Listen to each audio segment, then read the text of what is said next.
Yo soy el buen pastor, que da la vida por sus ovejas.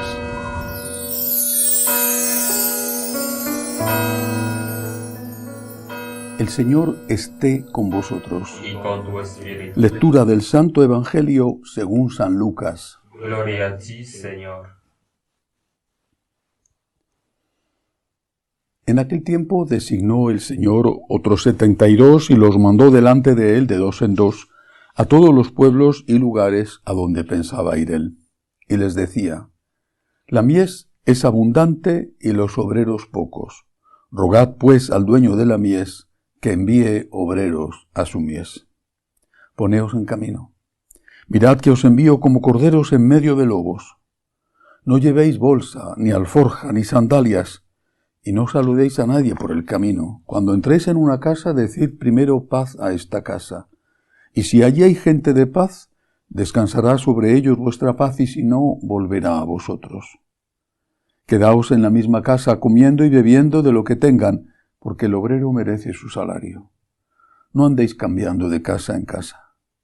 Si entráis en una ciudad y os reciben, comed lo que os pongan, curad a los enfermos que haya en ella y decidles: el reino de Dios ha llegado a vosotros. Pero si entráis en una ciudad y no os reciben, saliendo a sus plazas decid: hasta el polvo de vuestra ciudad, que se nos ha pegado a los pies, nos lo sacudimos sobre vosotros. De todos modos, sabed que el reino de Dios ha llegado. Os digo que aquel día será más llevadero para Sodoma que para esa ciudad. Palabra del Señor. Gloria a ti, Señor Jesús. Este Evangelio tiene muchas enseñanzas, son muchas las cosas que dice el Señor, imposible meditarlas todas ellas. Empecemos por la primera. La mies es abundante y los obreros pocos. En el mercado, cuando la oferta es muy pequeña y la demanda es alta, el precio del producto sube. Es lo que se llama la ley de la oferta y la demanda. Por lo que sea, una guerra o lo que sea, se produce, por ejemplo, menos petróleo, inmediatamente sube el precio de la gasolina. Hay una mala cosecha de cereales, sube el precio del pan. Generalmente sube y pocas veces baja, pero es la ley de la oferta y la demanda. No hay sacerdotes, no hay vocaciones. Es la realidad. Llevamos años así. ¿Qué es lo que habría que hacer? Simplemente, aplicando una lógica de mercado, lo que habría que hacer es cuidar bien a los que están, tratarles bien. Para atraer a otros, para que no se cansen los que están, tratarles bien. Eso no significa que haya que consentir todo, y sobre todo no hay que consentir los abusos, eso de ninguna manera. ¿Hoy se sienten bien tratados los sacerdotes? Habrá que decir que hay de todo. Hay sacerdotes que se sienten y que son muy bien tratados por sus feligreses, y otros no tanto. Y además incluso hay que decir que para la mayoría de los feligreses la persona que está en el altar es bastante indiferente, van a misa, se marchan de misa, como mucho valoran más o menos la capacidad de decir una homilía. Pero en cambio el grupo que está más cercano a la parroquia es el que o acoge o rechaza. Incluso dentro de ese grupo hay siempre varios o al menos dos subgrupos. ¿Cuánto sufren? ¿Cuánto sufrimos? Yo ya me excluyo porque ya he dejado la pastoral directa en una parroquia, estoy jubilado, pero nuestros sacerdotes franciscanos de María lo saben, y por supuesto la inmensa mayoría de los sacerdotes. ¿Cuánto sufren? ¿Cuánto? No del conjunto de los feligreses, repito, a la mayoría le da igual. Y no tampoco de todos los que forman ese círculo más íntimo, una especie de círculo mágico. Bueno, pero siempre hay algunos hombres y mujeres, más mujeres que hombres por lo general, que se han convertido en amargadores profesionales, en gruñones profesionales, en maltratadores profesionales del sacerdote.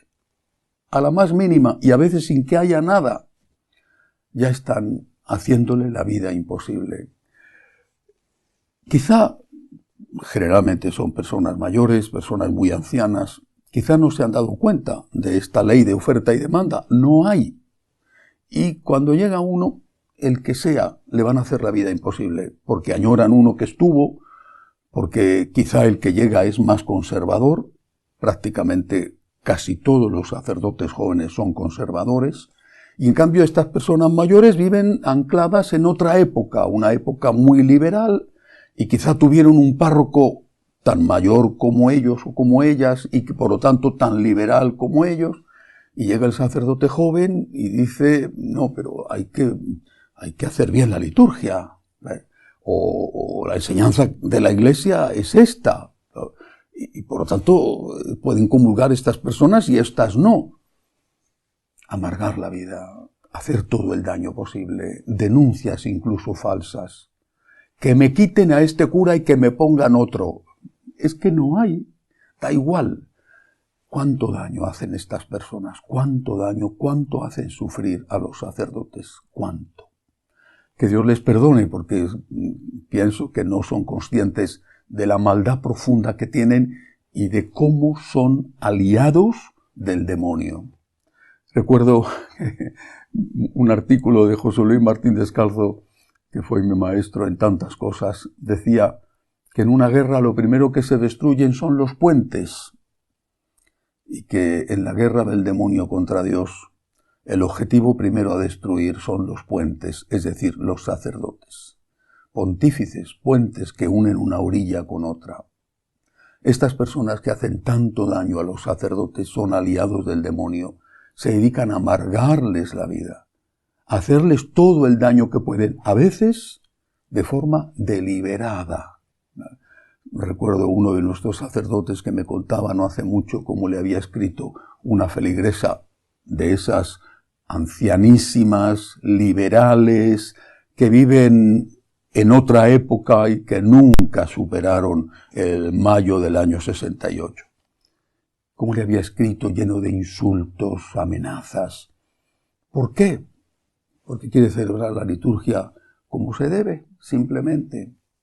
Así que la primera enseñanza, rogad al dueño de la mies que mande obreros a su mies, y por favor, tratad bien a los obreros que hay, porque cada vez son menos y son un material de un valor creciente. Insisto, eso no significa que haya que pasar por todo ni consentir ningún tipo de abusos. Después el Señor sigue con sus enseñanzas. Dice, os mando como corderos en medio de lobos. Es decir, el Señor ya sabe que esto que estoy contando va a pasar. Y los sacerdotes tienen que saber que van como corderos en medio de lobos. Y que ese sufrimiento que les viene por la incomprensión de algunos feligreses, repito, prácticamente siempre personas muy ancianas que no aceptan las enseñanzas de la Iglesia, que viven en otra época. Bueno, en cualquier caso, ese sufrimiento forma parte de su misión y de su vocación. ¿Acaso no padecieron persecución de fuera los apóstoles y de dentro San Pablo? ¿Acaso el Padre Pío no fue juzgado terriblemente por fuerzas poderosas dentro de la propia Iglesia? Y así tantos otros casos. Os mando como corderos en medio de lobos. ¿Qué tiene que hacer un cordero en medio de lobos? Bueno, tiene que ser astuto como serpiente, dijo el Señor. Astuto como serpiente. Es decir, prudente. Pero también tiene que ser cordero, tiene que ser sencillo como paloma. Recuerdo una frase que me impresionó de este escritor griego Nikos Kazantzakis. tiene una buena biografía original, digamos, sobre San Francisco de Asís. Y comentando esta frase decía, en medio de los lobos, lo que tienen que hacer los corderos es ser corderos. Porque si el cordero pretende competir con el lobo, nunca será tan fiero como el lobo. Si tú quieres convertirte en un tiburón y no lo eres, nunca serás tan despiadado como el tiburón. El cordero tiene que ser cordero, astuto, pero cordero, sencillos como palomas, astutos como serpientes.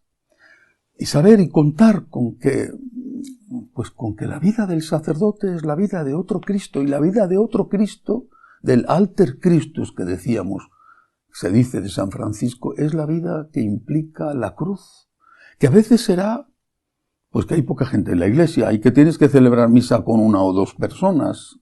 Otras veces será la vieja liberal que no se ha dado cuenta que ya tiene 90 años y que el tiempo de su época juvenil, repito, mayo del 68, hace mucho que pasó. En cualquier caso, es siempre el encuentro con Cristo crucificado, el desposorio místico, el desposorio espiritual, con el Cristo que muere en la cruz, con el Cristo que nos da la vida cuando muere, cuando Él la pierde. Tenemos que aprender los sacerdotes y también los laicos a abrazar a Cristo crucificado en las dificultades de la vida. Cuidad de el obrero que trabaja en la mies. Si tú quieres que sean comprensivos contigo, sé tú también comprensivo con él. Si tú quieres que tienen misericordia de ti, ten tu misericordia de él.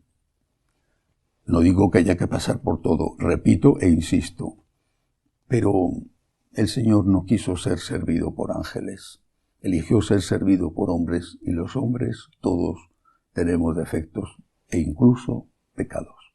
No lo olvidemos. Rogad al dueño de la mies que mande obreros a su mies. Que así sea.